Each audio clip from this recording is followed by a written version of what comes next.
mes amis, bonjour, comment vous allez? C'est toujours la coach Micheline Samé. Bienvenue sur votre page d'accompagnement de la famille et de l'éducation des enfants, parce que nous pensons que ados épanouis, parents heureux, c'est notre slogan. Sur cette chaîne, nous pensons que si chacun de nous éduque bien son enfant, c'est toute la société qui gagne. Vous ne pensez pas? Alors, si toi aussi tu veux faire partie de cette belle aventure, tu as deux choses à faire. Première des choses, abonne-toi à cette chaîne pour bénéficier gratuitement de tous les trucs et astuces que nous partageons au quotidien pour bien éduquer tes enfants. Deuxième des choses, active la notification pour être informé en temps réel de la sortie quotidienne de nos vidéos. Alors, n'oublie pas aussi de liker évidemment, de partager pour engager plus de parents et puis ça pourrait permettre que nous soyons nombreux à être éduqués pour avoir une société meilleure. Nous allons parler aujourd'hui d'un sujet qui va vous parler. En tout cas, moi, qui me parle beaucoup. Écoutez ces statistiques. 57% d'adolescents ont déjà commis des vols à l'étalage. Vol à l'étalage, c'est des enfants qui volent dans les supermarchés, dans les grandes surfaces, ce genre de vol. 40% d'adolescents ont déjà fait des vols simples. Ça veut dire qu'ils vont dans des endroits, ils prennent des choses sans permission. Et 21% d'adolescents ont déjà fait des menus larcins.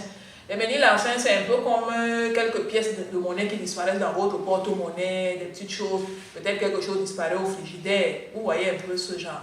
Mais ces chiffres ne font qu'aller en augmentant. Tu te demandes qu'est-ce qui se passe pour que nos enfants volent, n'est-ce pas? Si ce sujet t'intéresse, alors reste scotché.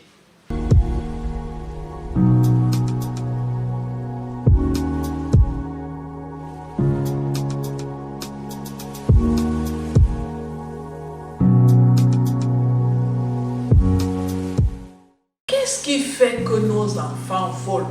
On va commencer par là.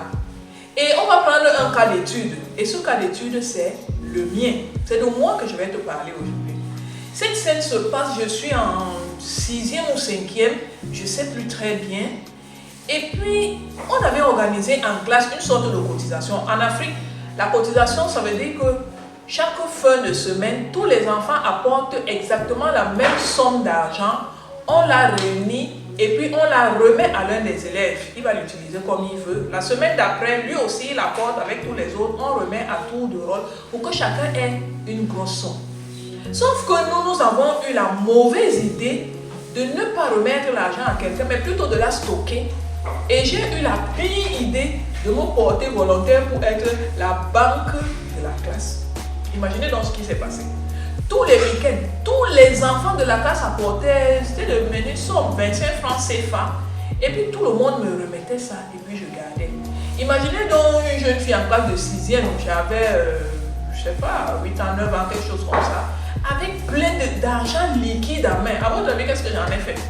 Je suis allée acheter les bonbons, les biscuits, les chocolats, tout ce qu'une jeune fille peut acheter. Sauf que le moment de, entre guillemets, la paye est arrivé. Il fallait maintenant remettre l'argent. Je n'avais plus d'argent, j'avais dépensé. Évidemment, je n'ai pas besoin de vous dire que mes parents ne savaient même pas que je faisais ça. Maintenant, il fallait remettre l'argent à l'école. Je ne l'avais pas. Je ne pouvais pas demander à mes parents. Qu'est-ce que j'ai fait à votre avis? Je suis allé fouiller dans le porte-monnaie de ma mère. J'ai soutiré la somme qui correspondait à ce que je devais à l'école et voilà comment je suis allé remettre. Vous vous rappelez, j'ai demandé qu'est-ce qui peut faire que nos enfants volent. Dans ce cas, c'était la pression. Parce que j'avais pris des engagements qui me dépassaient. En réalité, je voulais paraître quelque chose que je n'étais pas. Parce que je n'avais pas la capacité à ce moment-là de gérer l'argent. Pourquoi nos enfants volent? Parce qu'ils ont un sentiment de surpuissance. Ils veulent montrer qu'ils peuvent faire ce qu'en fait ils ne peuvent pas faire. Deuxième chose, ils veulent paraître. Quand vous avez l'argent sur vous, ça vous donne un pouvoir, un certain standing. Et puis, vous paraissez quelque chose qu'en réalité, vous n'êtes pas. Troisième chose, c'est l'influence du groupe. Quand vous voyez tous vos amis avoir, bon là je me mets dans la peau de l'enfant, quand vous voyez un enfant, les autres enfants avoir certaines choses, vous aussi vous voulez avoir ces choses, ce que vous faites donc, c'est que vous avez les moyens pour vous offrir ces choses qu'en temps normal, vous ne pouvez pas vous offrir. Ou alors que les parents ne peuvent pas vous offrir. Maintenant, c'est pourquoi, à peu près, pourquoi les enfants volent. Qu'est-ce qu'il faut faire? Votre enfant a volé, qu'est-ce qu'il faut faire? C'est le nœud du problème, n'est-ce pas? Première chose que vous devez faire, parler avec lui.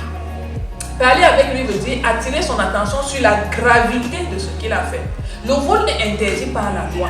Donc s'il vole, il s'expose à être arrêté et à être amené en prison. Est-ce que c'est ce qu'il veut? Généralement, il va répondre non.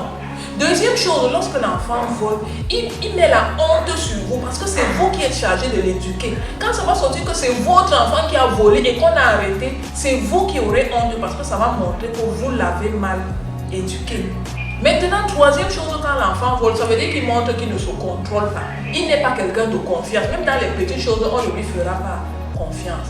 Deuxième chose que vous devez faire lorsque votre enfant a volé, apprenez-lui la réparation. La réparation, première chose, c'est de dire je m'excuse, je suis désolé. Deuxième chose, c'est d'arranger ce qu'il a fait. Si c'est quelque chose qu'il peut arranger. Par exemple, si c'est quelque chose qu'il a pris chez quelqu'un, qu'il aille remettre cette chose, qu'il aille s'excuser et qu'il aille remettre en place. Si c'est même une punition, qu'il fasse sa punition. Si on l'a attrapé maintenant, on lui a demandé, par exemple, pour le punir, de faire le ménage, mon ami, qu'il fasse le ménage. Ça, on appelle ça la réparation.